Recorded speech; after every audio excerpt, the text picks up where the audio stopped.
अस्सलाम वालेकुम, क्या हाल है? ठीक हो? और सुनाओ, सेहत कैसी है?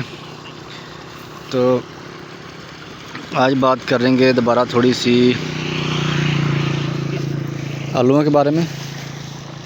जिस तरह आपके सामने आपको नज़र भी आ रहा है कि ये 5वीं खाद डल रही है। 4 पहले डल चुकी हैं, इसको 5वीं आज डल रही है।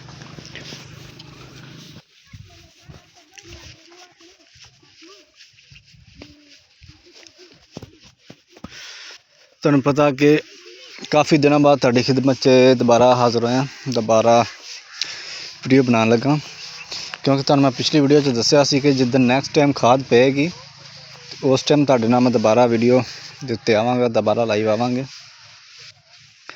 हुण तुसीं माशाअल्लाह देख सकते हो कि खेल शेल कोई शैल नज़र नहीं आ रही, सिर्फ वल्लां ही वल्लां नज़र आ रही हैं सानू। ठीक है, ए तरफ चेक करो तो यह थोड़ा हले टाइम लैंदे ने, ये शायद कोई बी भी हो रहे वल थले थले इकट्ठी हो रही है। ठीक है,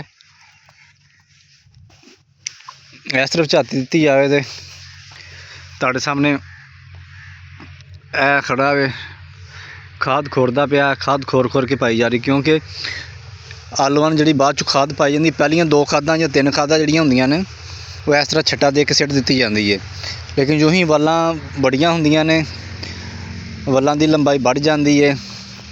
हुण मिसाल तो अगर खाद पाओ तो तुहानू पता कि जी खाद है सारी वल्लां दे उत्ते रह जानी, वल्लां खराब वल्लां भी सड़नगियां, खाद भी ज़ाया होएगी। तो उस तो बचन लई खाद खोर के सट्टी जाती, जिस तरह तुहानू सामने मैं दिखा भी दिता कि नज़र भी आ रहा, तुहानू पानी लगता भी नज़र आ रहा, चेक करो। ठीक है, हुण ये 5वीं खाद पै रही है, तो उत्तों अगर आ डेट की गल करिए तो अज 12 नवंबर हो गई है। तुहानू पता कि जनवरी दे विच वैसे आलू पटना शुरू हो जाते हैं, जनवरी च आलू पटींदे ने। 1 महीना रह गया सारा, महीना या सवा ला लो, ऐ सुत्ते तो नहीं है, क्योंकि वल बिल्कुल रेडी है। हुण आलू विच बनदा पिया, तो आलू महीने के अंदर अंदर बन जाना, महीना सवे के अंदर। ठीक है, फिर आलू पटी जाने ने। यह थोड़े पछेते सन, तुहानू पता थोड़े लेट सन, लेकिन यार इसकी मैनू खुद भी समझ नहीं आ रही कि इतने भी लेट नहीं सन, सिर्फ 2-4 दिन का फर्क है। लेकिन यह वाल हले कित्थे फिरदी है तो यह वाल कित्थे फिरदी है, लेकिन मेरा ख्याल है कि जो बी वे होर बी वे इसकी वल इतनी नहीं बढ़ती पई ना। तो अगर इस वैल की गल करो, इस आलूआं की गल करो, तो तुहाडे सामने दिनां दे विच आलू किस तरह रेडी होए ने, किस तरह वल्लां तैयार होईयां ने, किस तरह वल मच्छर दी पई है।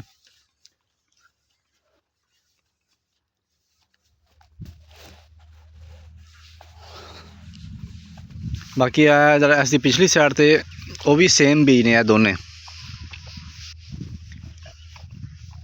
ऐसी पिछली साइड तो तुहानू चेक करदा कि तुहानू 2 बी नज़र आ रहे हैं, ए बी ते ए बी, एक बी वे, जरा पल्ली साइड तुहानू छोटे कद वाला नज़र आ रहा है होर बी वे। तो यह तुहानू पता कि पानी लग चुकिया सारा इस पट्टियां नू, हुण लास्ट पट्टियां नू खाद पै रही है, तो नाल दी नाल खाद भी पई जा रही है, नाल पानी भी लगता जा रहा है।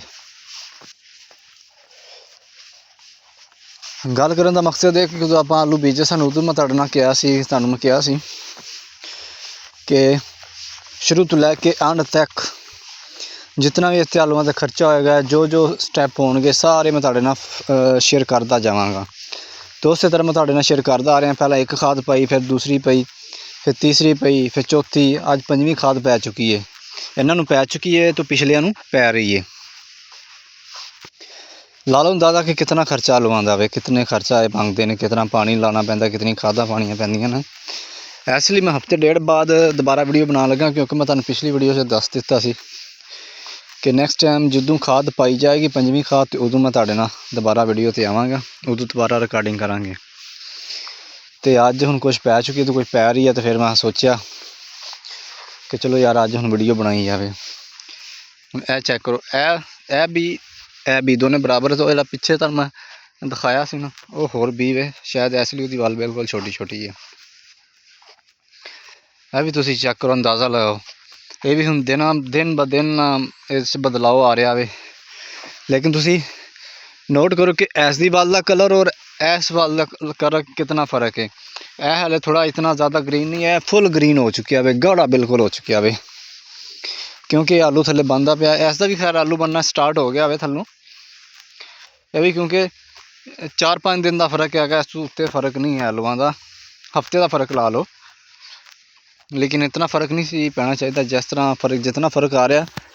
ਇਸ ਆਲੂਆਂ ਨੂੰ ਦੇਖਿਆ ਜਾਵੇ ਤਾਂ ਇਸ ਤਰ੍ਹਾਂ ਲੱਗ ਰਿਹਾ ਜਿਸ ਤਰ੍ਹਾਂ ਨਾ ਕਿ ਕੋਈ 15-20 ਦਿਨ ਦਾ ਆਲੂਆਂ ਦਾ ਫਰਕ ਹੋਵੇ, ਲੇਕਿਨ ਇਤਨਾ ਫਰਕ ਨਹੀਂ ਹੈ ਕਿਉਂਕਿ ਮੈਂ ਬਜ਼ਾਤੇ ਖੁਦ ਇੱਥੇ ਮੌਜੂਦ ਸਾਂ।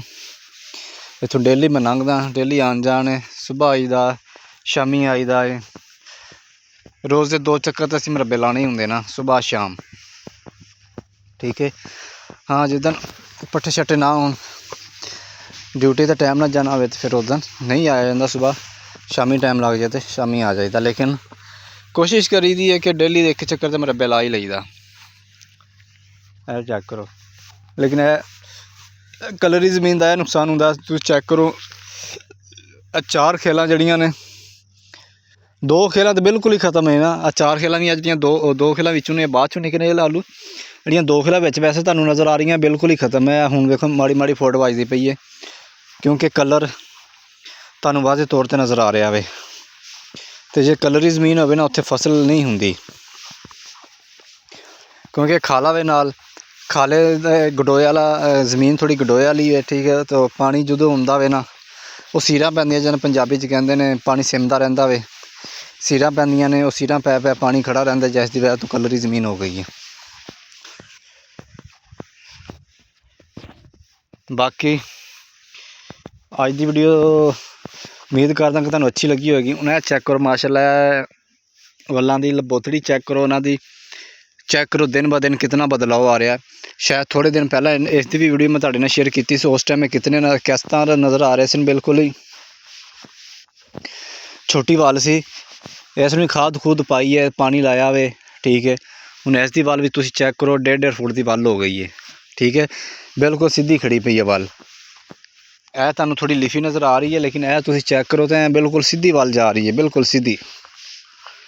ਬਾਕੀ ਨੈਕਸਟ ਵੀਡੀਓ ਦੇ ਵਿੱਚ ਅਸੀਂ ਕਣਕ ਦੇ ਬਾਰੇ ਥੋੜ੍ਹੀ ਜਿਹੀ ਗੱਲ ਕਰਾਂਗੇ। ਅੱਜ ਦੀ ਵੀਡੀਓ ਇਤਨੀ, ਅਤੇ ਇਨਸ਼ਾਅੱਲਾ ਮਿਲਾਂਗੇ ਅਗਲੀ ਵੀਡੀਓ ਦੇ ਵਿੱਚ।